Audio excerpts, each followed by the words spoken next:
Bunga di Batu Cadas. Audiobook, novel silat. Cerita, Esa Mintarja. Jilid 39. Jika kau segan menyampaikannya sekarang Adimas Mangkubumi, senja nanti aku memberi waktu kepadamu untuk datang menghadap sendiri di luar sidang di Paseban. Pangeran Mangkubumi menyembah. Kemudian katanya, hamba mohon diri Kakanda. Jika hamba tetap berada di antara orang-orang ini, mungkin hamba akan kehilangan adat, sopan santun. Karena itu, hamba mohon izin untuk menghadap Kakanda Susuhunan senja nanti. Aku tidak berkeberatan. Aku menyediakan waktu bagimu. Pangeran Mangkubumi pun kemudian meninggalkan sidang dengan wajah yang merah padam. Ia sadar bahwa ia tidak dapat lagi berbuat dengan lunak untuk menghindari benturan kekerasan.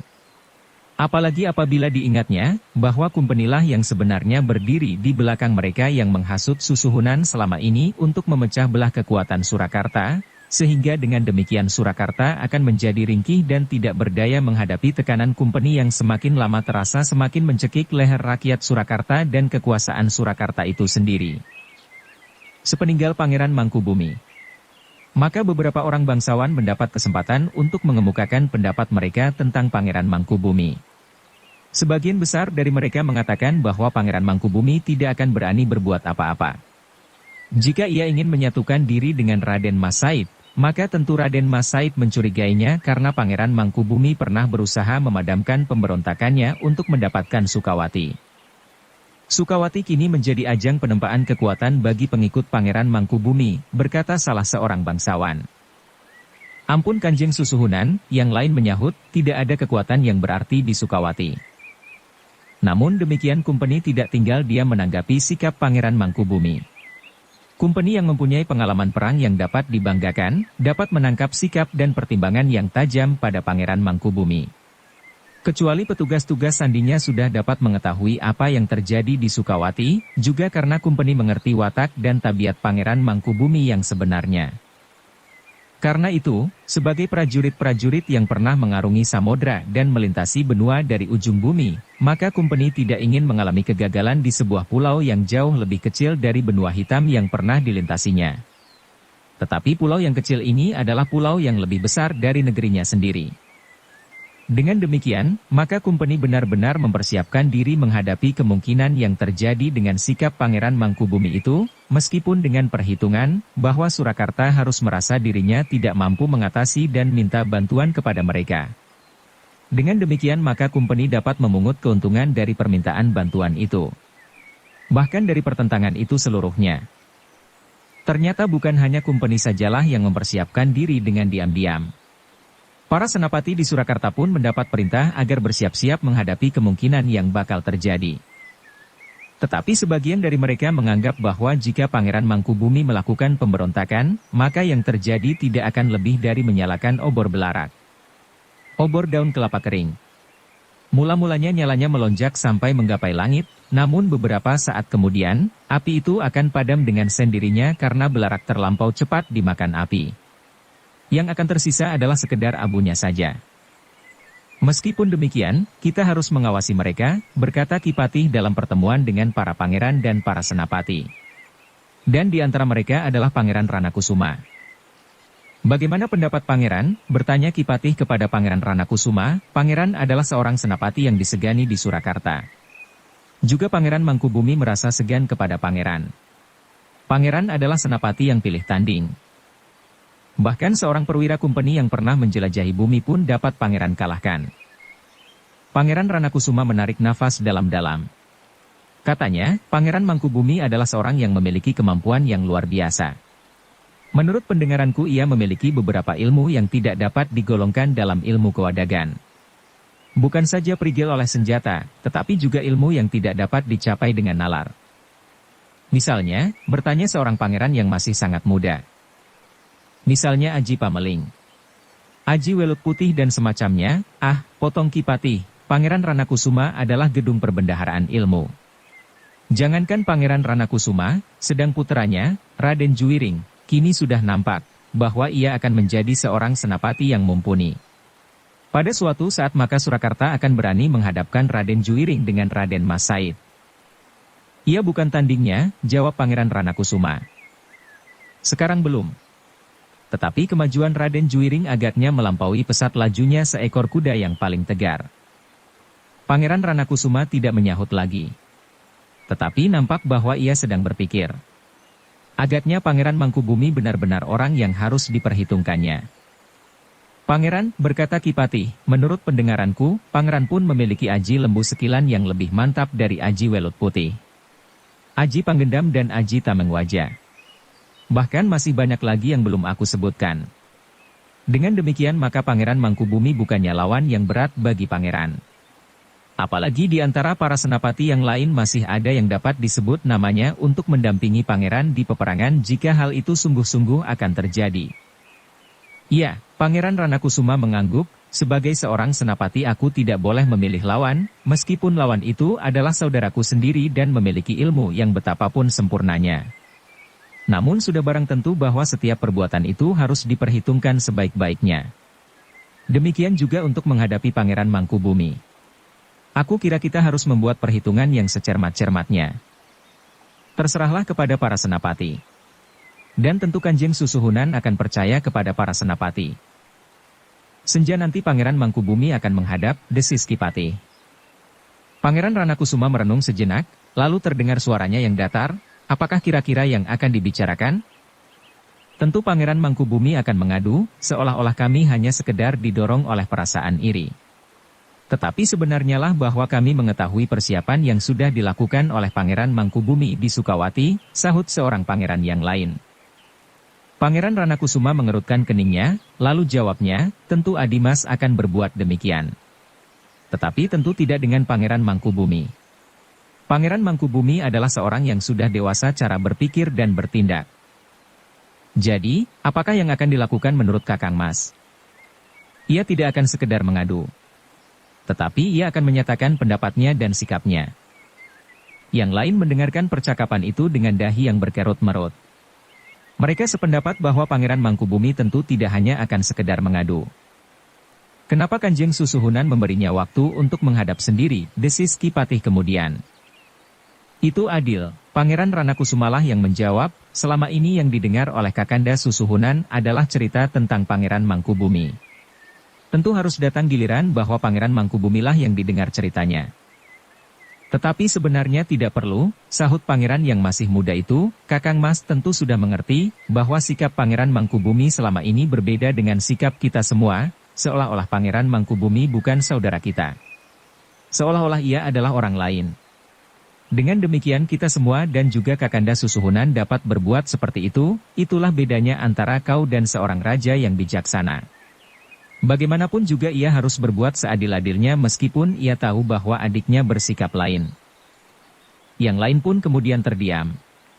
Beberapa orang di antara mereka hanya sekedar mengangguk-angguk saja. Namun kemudian Kipatih berkata, terserahlah kepada para senapati.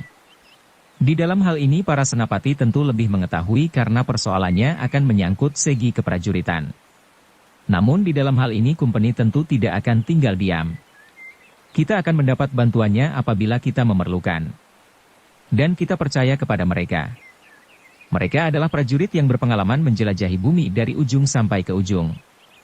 Tentu bagi mereka Pangeran Mangkubumi tidak akan banyak artinya. Apa artinya pengalaman mereka itu bagi kita? Tiba-tiba Pangeran Ranakusuma menyahut, mereka bukan dewa-dewa yang turun dari langit. Aku berhasil membunuh seorang perwira dalam perang tanding. Dan itu berarti bahwa Pangeran Mangkubumi akan dapat melakukannya pula. Juga di peperangan. Demikian pula setiap prajurit Surakarta dan orang-orang Sukawati akan dapat berbuat demikian pula atas prajurit-prajurit Kumpeni itu. Kipatih menarik nafas dalam-dalam. Ia mengerti bahwa Pangeran Ranakusuma mempunyai dendam pribadi pada Kumpeni. Bukan saja bahwa putranya. Menurut berita yang didengarnya ternyata terbunuh oleh Kumpeni, tetapi juga istrinya yang cantik itu ternyata telah berhubungan dengan orang-orang asing itu apapun alasannya. Karena itu Kipatih tidak mempersoalkannya lagi. Ia sadar bahwa jika hal itu berkepanjangan, Pangeran Ranakusuma akan menjadi marah dan bahkan mungkin akan mempengaruhi sikapnya terhadap Pangeran Mangkubumi.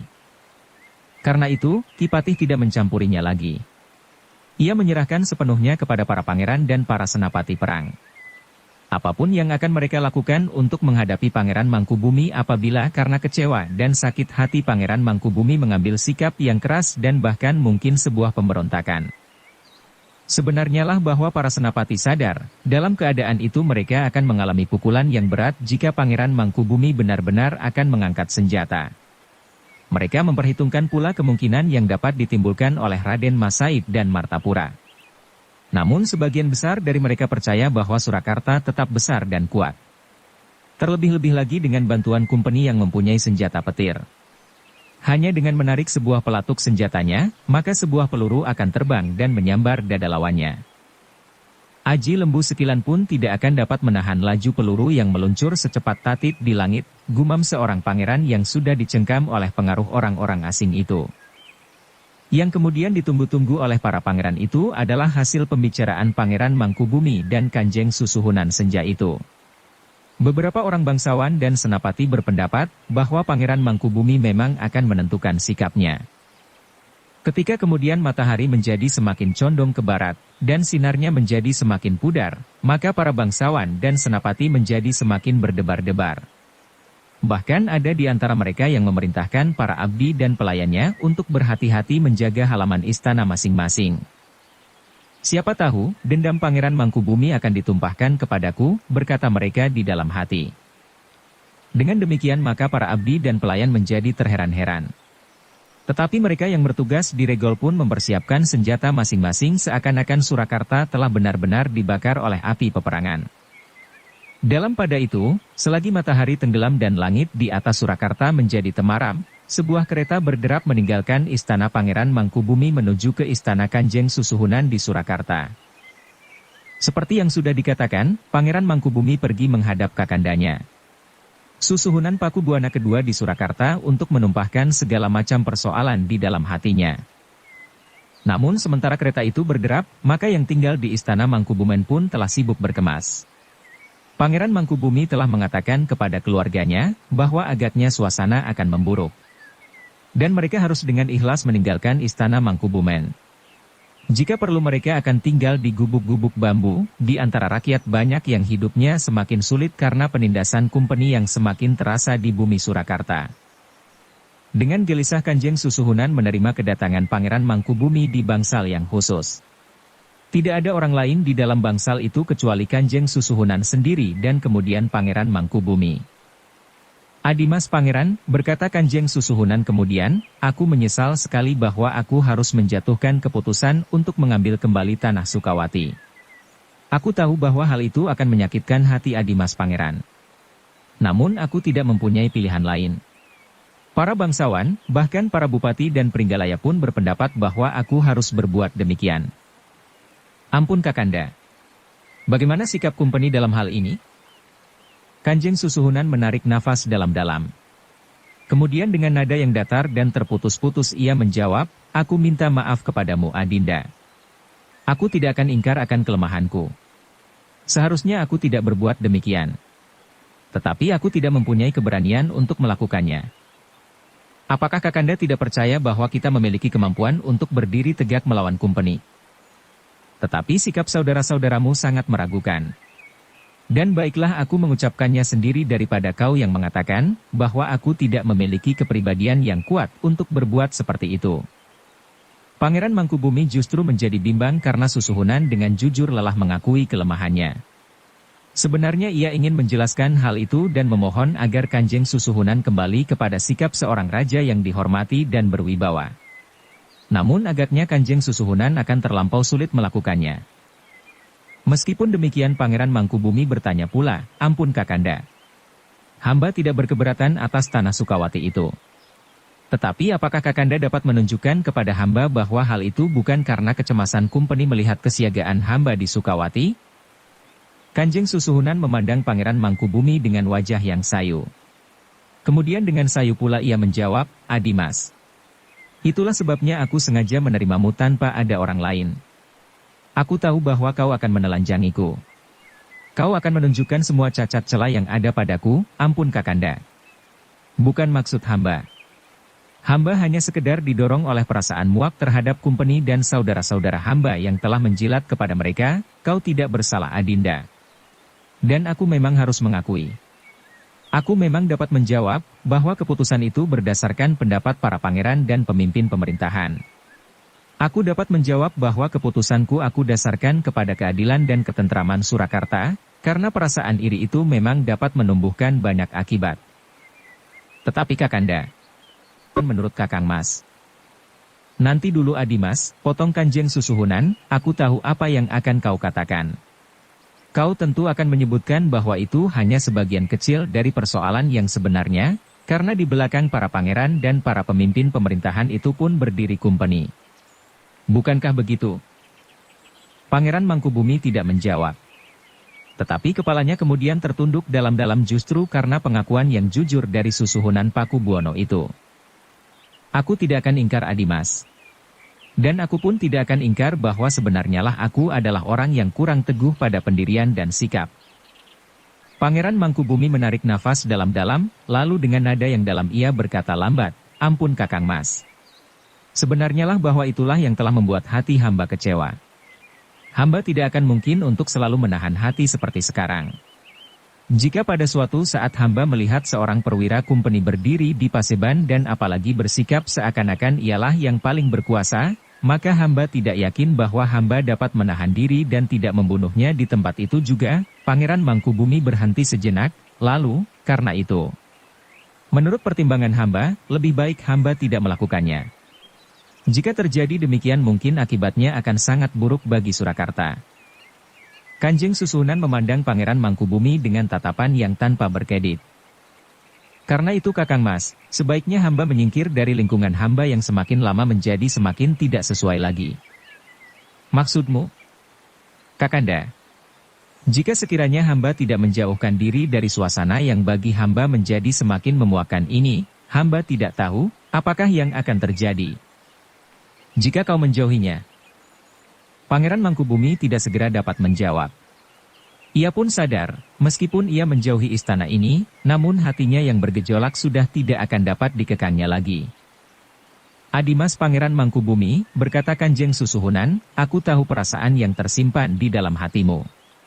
Karena itu, aku pun dapat menduga, apakah yang sebenarnya akan kau lakukan.